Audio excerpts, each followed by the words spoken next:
Assalamualaikum warahmatullahi wabarakatuh. Di sini saya Jamil Ulumudin dengan NPM 2006037 akan memaparkan terkait studi kasus pencarian jalur tercepat pada kelompok 1, yaitu kelompok saya sendiri. Kita lanjut ke studi kasusnya. Instruksi soal. Nah, instruksi soal yang pertama, buatlah grab atau tree yang menampilkan lokasi rumah atau kosan masing-masing anggota kelompok dan lokasi kampus ITG. Anda diperbolehkan menambahkan informasi lainnya seperti jarak, persimpangan jalan, pembatasan jalan, dan lain-lain. Kemudian, yang kedua, buatlah lintasan perjalanan tercepat jika Anda akan berangkat bersama-sama ke kampus dengan saling menjemput, atau disebut silih samper dalam bahasa Sundanya. Perjalanan dimulai dari titik lokasi ketua kelompok yang menjemput anggota pertama, kemudian menjemput anggota kedua, dan seterusnya sampai berangkat bersama-sama seluruh anggota kelompok dan berakhir di titik lokasi kampus ITG.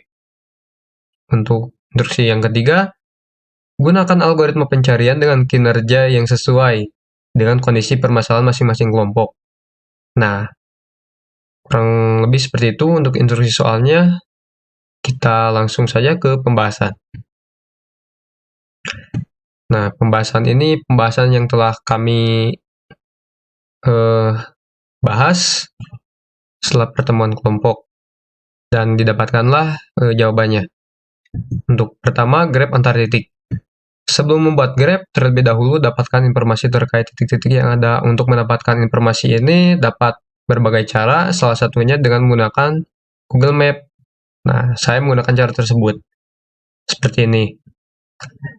Dari Google Map kita tentukan berapa titik. Setelah itu kita taruh titik yang pertama, initial state, dan titik terakhir berdasarkan urutannya. Di sini urutannya seperti ini. Seperti ini. Nah, titik lokasi awal sampai akhir. Yang pertama itu dari ketua kelompok.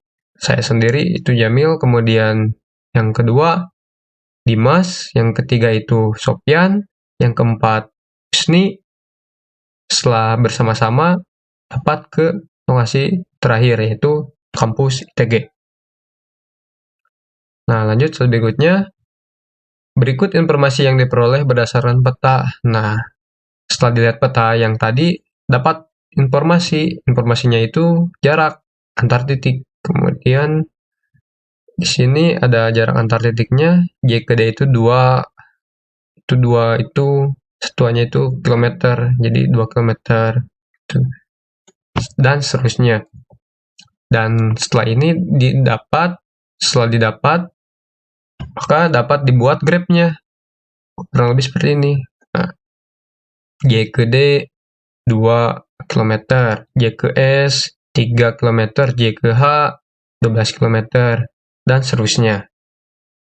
Setelah dapatkan graf, kita lanjut ke instruksi soal yang kedua. Lintasan tercepat. Nah, berdasarkan graf yang dibuat, diperoleh beberapa rute melewati titik yang mana dimulai dari initial state sampai goal state. Nah, rutenya itu ada 6, karena harus bersama-sama, jadi harus disebutkan semuanya. Rute pertama itu JH, S, D, I. Rute yang kedua JH, D, S, I. Dan rute selanjutnya. Seperti itu. Langsung saja ke... Nah, ini setelah mendapatkan 6 rute, sekarang menghitung jarak agar dapat mengetahui lintasan tercepat. Nah, setelah dibuat graf, kita tahu jaraknya antara titik, kemudian kita hitung rutenya. Tadi rute yang tadi sebutkan JHSDI. Nah, JHSDI, J ke H berapa, H ke S berapa, S ke D berapa, D ke I berapa, nanti ditambahkan, ditotalkan. Hasilnya jadi 29. Kita coba JH itu 12, H ke S atau S ke H itu 9, 12 ditambah 9 itu 21, S ke D atau D ke S itu 1, 21 ditambah 1, 22, D ke I 7. Tadi kan 22 ditambah 7, jadi 29. Nah, sama juga untuk rute yang kedua 3, 4, 5, 6 menggunakan metode seperti itu. Tinggal ditambah-tambahkan jarak-jaraknya. Setelah itu, untuk mengetahui lintasan tercepat, kita lihat di sini total jaraknya, mana yang paling terendah. Yang paling terendah ada di ini JDSHI, rute JDSHI dengan total jaraknya itu 26 km. Nah, ini disebut rute atau lintasan tercepat dengan total jarak 26 km. Lanjut ke slide berikutnya. Algoritma kecerdasan buatan yang sesuai kondisi permasalahan. Nah, berdasarkan kondisi permasalahan kelompok kami tadi, algoritma yang sesuainya itu BFS atau Breadth First Search. Nah, karena algoritma ini merupakan algoritma yang menggunakan teknik di mana langkah pertamanya itu adalah root node diekspansi, setelah itu dilanjut ke suksesornya.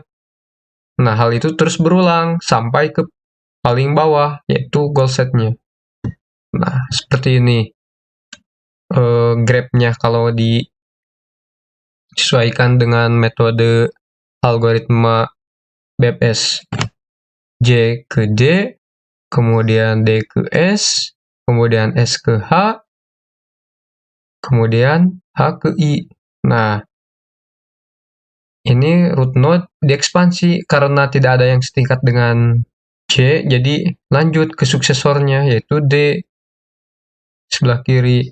Setelah itu diekspansi, ternyata ada, yaitu S. Setelah itu diekspansi lagi, ternyata ada H. Setelah itu diekspansi, tidak ada, maka langsung ke suksesornya.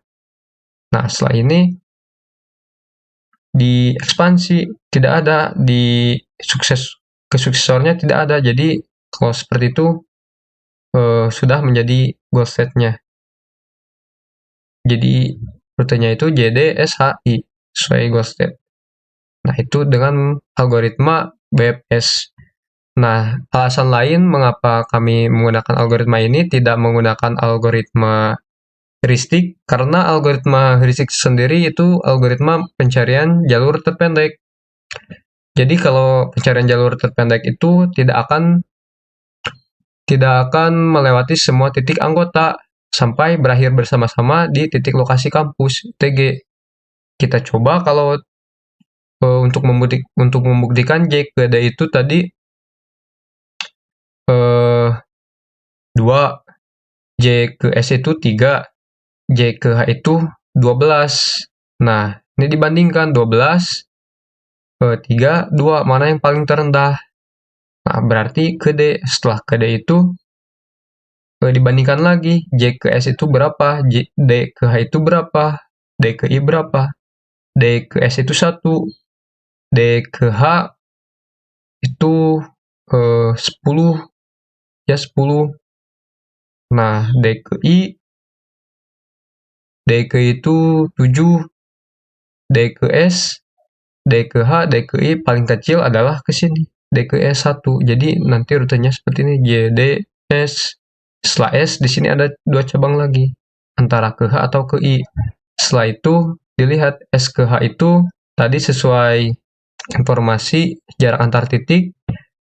S ke H itu, kita lihat, S ke H itu 9, S ke I itu 8. Nah,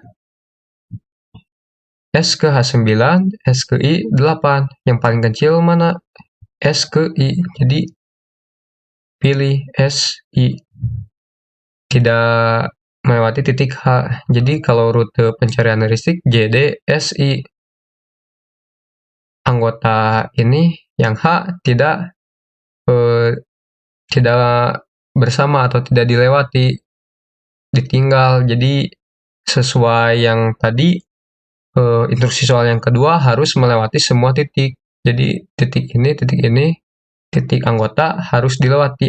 Setelah dilewati, barulah ke titik terakhir. Seperti itu. Jadi algoritma heuristik cuman bisa JDSI dan satu titik dilewati. Jadi kurang tepat untuk menggunakan algoritma heuristik. Jadi yang tepat itu menurut kelompok kami adalah algoritma BPS.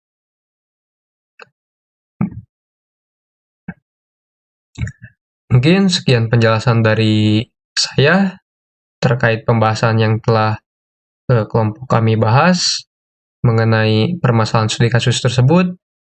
Mohon maaf bila ada perkataan yang kurang enak atau salah kata. Mohon dimaafkan dan terima kasih. Assalamualaikum warahmatullahi wabarakatuh.